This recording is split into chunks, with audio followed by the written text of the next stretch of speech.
morning! Ngayon po ay nagse-celebrate po tayo ng Mother's Day at Happy Mother's Day po sa ating mga mother.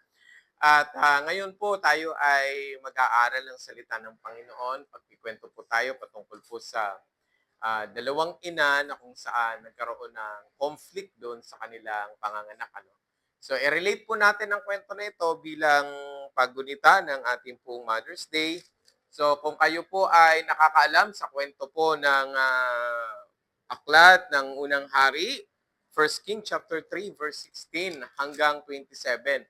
So ano po yung kwento? Ikukwento po natin, ito po yung senaryo na kung saan yung dalawa pong babae na lumapit sa kay King Solomon sapagkat po ang unang kwento ng isang babae ay siya ay nanganak, magkasama sila ng kanyang kasama sa bahay at yung kanyang kasama ay nanganak din after 3 days. Pero ang nangyari nga lang po dun sa dalawa, yung isang nanay ay namatayan ng kanyang anak dahil sa kanyang pagtulog ay sabi ng kwento ay nadaganan niya and then ipinalit niya yung kanyang anak doon sa kanyang kasama. So walang kaalam-alam itong isang ina na pinalit pala yung kanilang anak. So pagising niya sa umaga, nakita na lamang niya upang pasusuin sana yung kanyang anak, ngunit nakita niya na patay na. At dahil po doon, nakarating nga itong issue nila, humarap sila sa hari kay King Solomon.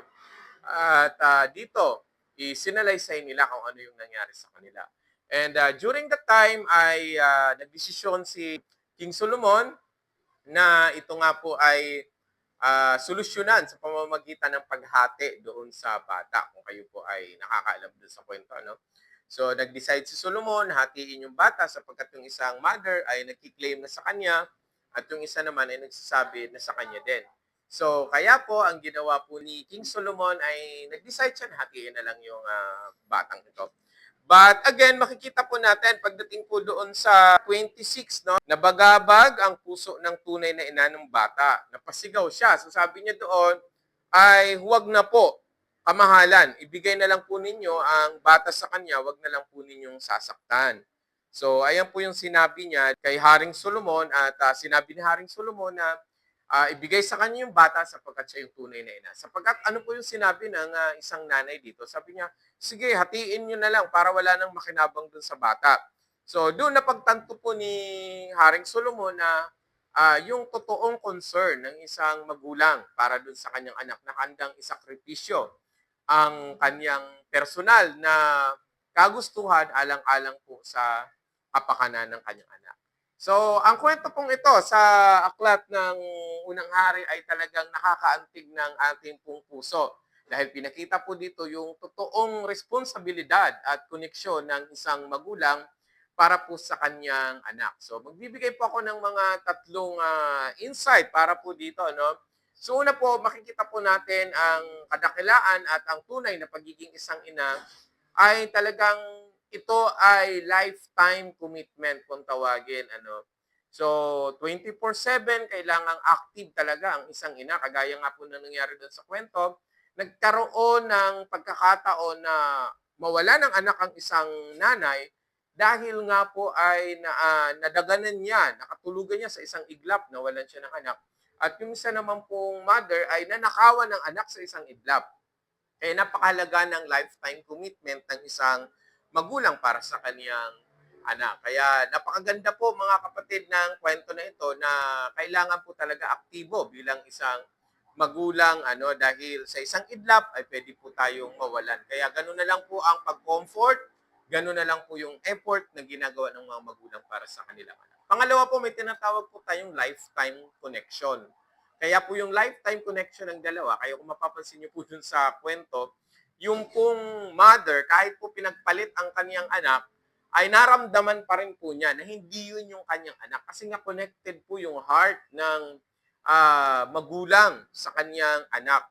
Kahit po balibalik ta rin po natin at mapalayo man sa isa't isa, talagang maunawaan natin na konektado pa rin po yung buhay ng bilang isang magnanay.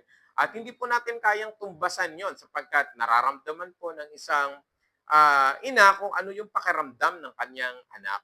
Maaari may mga anak na kayang magtiis o tiisin ang kanilang magulang, pero para po sa isang magulang, saludo po tayo doon, hindi nila kayang magtiisin ang kanila pong mga anak. So, pangatlo po yung tinatawag po mga kapatid na lifetime sacrifice of love. Di ba? Mapansin po natin doon sa verse 26. So, sa 25, sinabi po ni Solomon na hatiin yung bata, ibigay dito sa isa at ibigay naman sa kanya yung kalahati. Pero pagdating po doon sa verse 26, makita po natin na inawat ng isang totoong ina yung puso na handang isakripisyo ang kanyang personal na pangangailangan na kasiyahan alang-alang sa buhay ng kanyang anak. So, napakaganda po isipin na grabe yung pagmamahal ng magulang para sa kanilang anak na handang isakripisyo yung kanyang personal na kasayahan para lamang sa kanyang anak. Kaya po, nagdesisyon si Solomon na time na ibigay ang bata dito sa isang magulang. Kasi nakita ni Solomon na maganda ang kahihinatnan ng batang ito sapagkat itong babaeng ito ay tunay at may puso ng isang pagiging ina. So mga kapatid, alam ko po na hindi ganun kadali ang pinagdaanan dito sa kwentong ito. Pero one thing is for sure, merong pong lifetime sacrifice love ang isang magulang. Dahil bilang isang magulang, wala pong kayang magtiis para po sa ikaliligaya ng kanyang anak. At the end of the day, mga kapatid, kagaya po ng ating Panginoon, minsang sinakripisyo niya ang kanyang anak para sa atin. Siya ay nagsilbing magulang natin para sa ating kaligayahan. Kaya po, mga kapatid, sa pagiging isang magulang, hindi man perpekto ang pagpapalaki natin sa ating mga anak, pero pinaramdam natin kung paano magmahal ang isang tunay na magulang. Kagaya ng isang ina, kagaya din po ng ating Panginoon. Handa niyang isakripisyo ang kanyang nag-iisang anak para sa atin. At sa huli, mga kapatid, pinakita po ng Panginoon kung gaano kadakila ang kanyang pagmamahal para sa atin. So pagpalain po, magandang umaga sa ating lahat.